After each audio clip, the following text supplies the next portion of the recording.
So what if I'm chasing this money? TeamChase. Even if you don't know the guy. So what?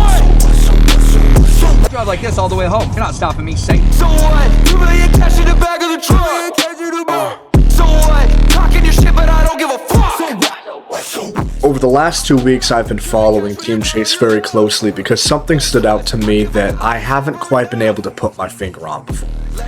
He's more than just another creator or an influencer. He's got the flashy Lamborghini, the golden supercar collection, but he's also a masked hero. What's up, Angel? How are we doing? Can I get a hug? Can I get a hug? Oh, you're such a stud. Yeah. You want to pump the horn? I love you, bro. What's your name? Frankie. We love Frankie. You're the best. Let's race. Ready? 1, 2, 3, go. He's not another influencer in LA. He's not a real estate broker in New York. He's TeamChase of Seattle. Get into it. I'm so sorry. But you look beautiful. There you go. You got that? Leanne? Chase, nice to meet you. Are you ready? Feel good? Let's run it. It's prom, baby. You guys ready? It's prom. If you ever need anything, you call TeamChase. Yo, take care of my girl. And instead of becoming some global celebrity moving around the world segregated from the rest of society online, he doubled down on a place in a community, his hometown. I'm gonna cry. No, you're good. You're good. It just means a lot to me. Like what you do is like really good, and You're gonna make me cry. How are you? Good. Yeah? Are you wearing that? And with that influence that he's amassed, he's become an icon where he lives. More than an icon, he's the local hero of Seattle. TeamChase takes it a step further by being some masked hero that people can imprint on. He becomes a symbol, an extension of a place. And there are other characters that we will go over, but it's raised the question, if you have all the influence, the wealth, and the status in the world, what happens when you decide to pay that forward to a community? What happens when influence becomes a force of change and of good? What really can one man do? What truly does it mean to become an icon? I am icon, I am that pictured in those Tales 2 song. I am that which from the brink respawns. I bring unrest when the seas have calmed. I am legend, I am fool, I am one of many, I am under no rule. I am peasant, I am loon, I'm disparaged, I'm consumed, I'm most certainly confused.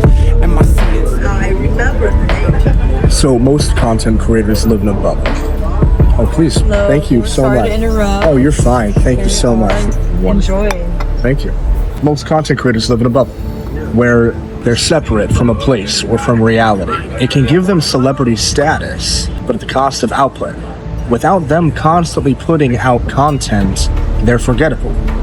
But you take TeamChase and he doesn't need the content. He's still a celebrity where he lives. All he needs to do is point a camera at himself to amplify his icon status. So how did he do that?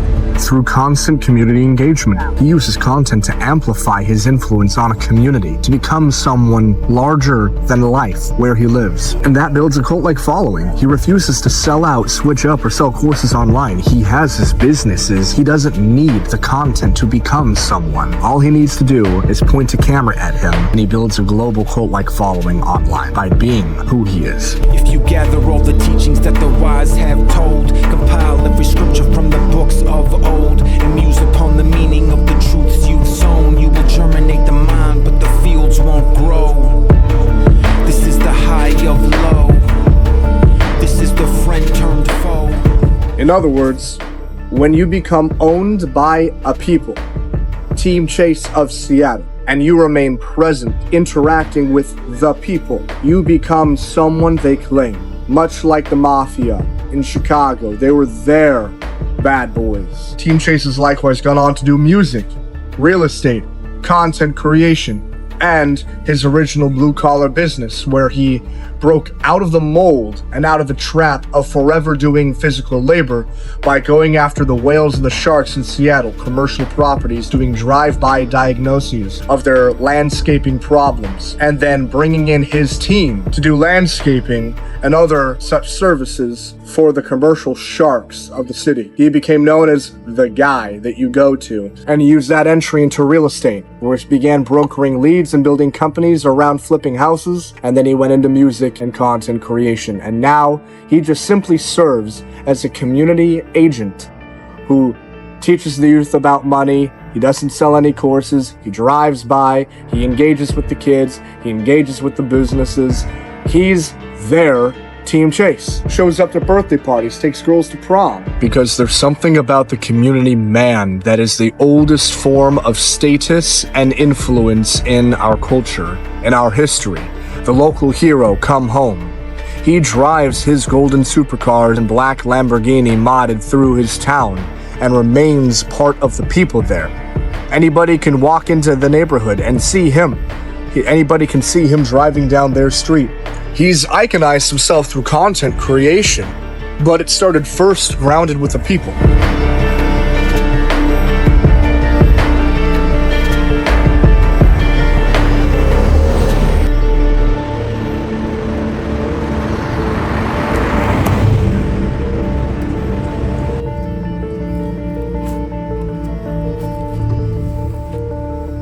There's something about the mask that allows you to be so disruptively authentic, to give you that bravery. I think people fall in love with the man who can be completely unapologetic about who they are, and that they win by being who they are authentically. This disruptive authenticity that breaks the norms and the expectations in a society. No face, no name, just a pink beanie, a mask, golden supercars, and a black Lambo. The aspirational guru lifestyle isn't what draws people to him. It's his interactions with the people in a place and who he's become for that people and a place. He's become an icon in the most grounded and original ways possible, which is the community man. How can one be disruptively authentic? The mask gives people a permission to imprint themselves on a character, a persona that they follow, that becomes a symbol. But a personal brand, someone with a face and a name, and a personal history, they have a way of becoming effectively a local celebrity and not really a figure or a symbol, but more of a feature. And both have their pros and cons, and let's break that down. A symbol becomes something that anyone can step into, that anyone can attain, but a feature is something so unique that no one can replicate it. When we think about Michael Jackson, who had a name, who had a family name and a face associated to him and his life, his reputation, he befriended wild animals, had a very high-pitched voice, shamelessly danced the way that he felt, and more importantly, he refused to bend to the will, the ideas, and the impositions of others. He lived so authentically, it forced others to bend around him. And I see this in every great icon.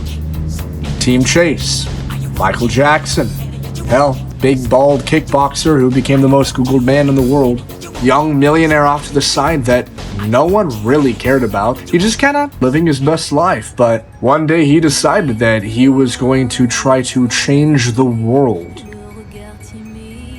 And he did.